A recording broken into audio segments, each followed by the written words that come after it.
What is up, guys? We are back once again, and we are finally going to be talking about Batman The Long Halloween Part 1. Now, this I've been waiting ever since it got shown, and you guys should notice I did a reaction to it.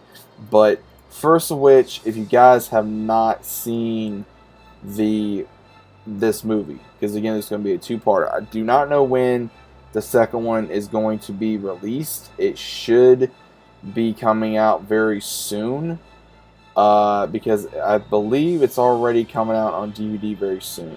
Either it's already going to be on DVD very soon, or whatever, or in about another month or so. But either way, part one. It was very interesting. We have where this is going to be Batman's first years, however many years, as the Dark Knight. Now, we have a brand new voice. Obviously, everybody knows Jensen Ackles, aka Dean Winchester from Supernatural, is now voicing Batman. Also, he did Red Hood. So, me being a fan, obviously, of Jensen's work, I was very excited to see him take on the Dark Knight. And we have, where again, this is based on the comic, where Carmine Falcone is still alive at this point. He is still one of the main mafia bosses, and first his nephew gets killed, then some henchmen of his gets killed, then later on his son gets killed. So we have throughout the entirety of this story where what exactly is going on. Who is the Holiday? Who's Holiday? Who's killing these people? Because it goes on to Halloween, Thanksgiving, Christmas, and New Year's. And they did a magnificent job portraying all this that's going on in here. Now, we do get appearances by, of course, Harvey Dent, who later becomes Two-Face. We get, of course, Catwoman, aka Selina Kyle, which it does show Bruce Wayne / Batman / Catwoman, Selina, their relationship on and off throughout the months. And obviously, she knows that, of course, Bruce Wayne is Batman, which, unfortunately, in a weird way, she does reveal it at some point to one of the characters by accident. And then, of course, we see young Barbara Gordon in this. We see Jim Gordon.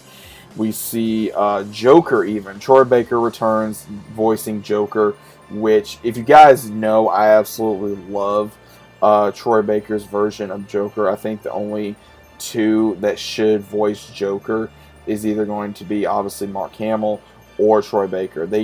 Troy Baker really does bring the character of Joker to life, and seeing with, if you guys are fans of Batman Arkham Origins, then obviously you're going to like this as well.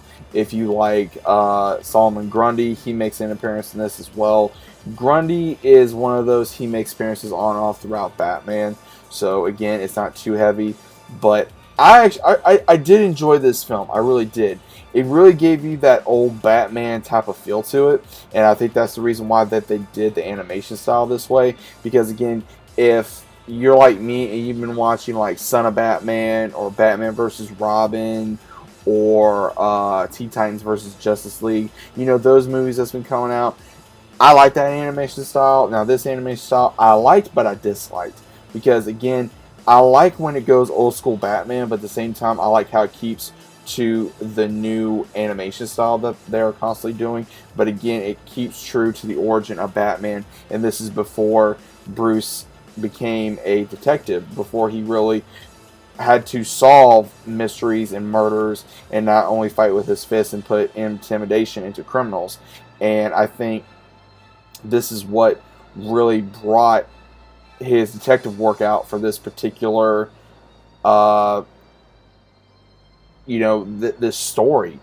And I will say at the very end, they did put a memory in memory of Nia Rivers, which again makes you rest after a horrible accident that cost her life. Her playing Catwoman. It was interesting seeing her as Catwoman.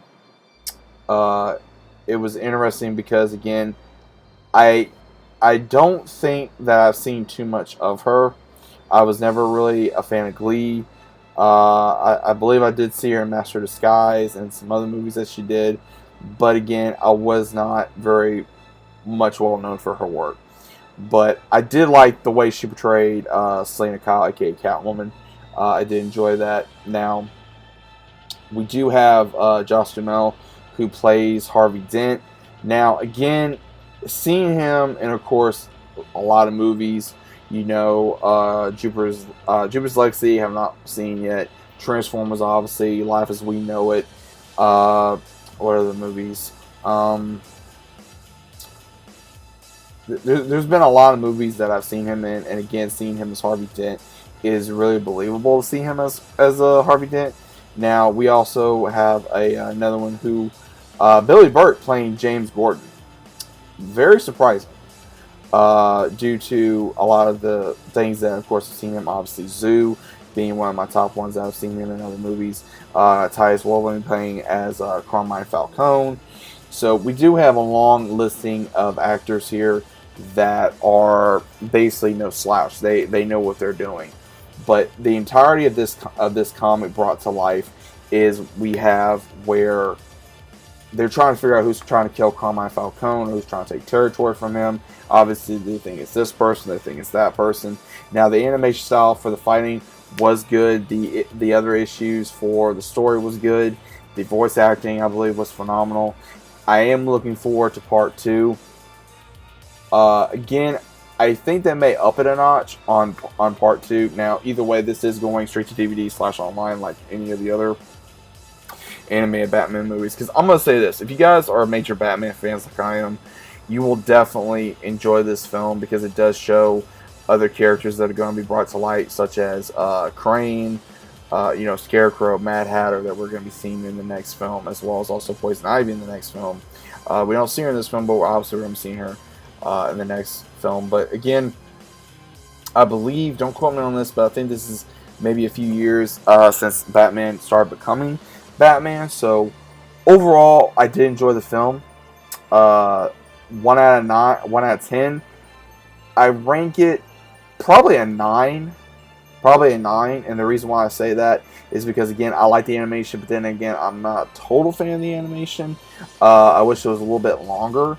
I wish that they would give a little more of an extension to the story for part 1, but again, I guess you could say the extension is going to be part 2. So again, those are just my only picks about it. Again, it's not the best movie of Batman, but again, it's a very good movie to where, would I watch it again? Yes, I would. Would I add this to my collection? Yes, I would. So overall, guys, if you want to pick this up, go ahead and pick it up. I'm pretty sure it's out right now. Or you want to watch it online, it is out online. That's how I'm able to watch it. But overall, I enjoyed it. Hopefully you guys did too. Let me know your thoughts about it down in the comments down below. If you guys are new to the channel, consider about subscribing. Leave a big fat like on the video if you enjoyed. If you guys are new to the channel, always consider about subscribing, as well as leave a big fat like on the video. Helps greatly against the YouTube algorithm. Also click notifications so you guys are notified every time I upload. Hope you guys are enjoying your day wherever you are located in the world. And as always, I'll see you guys on the very next one.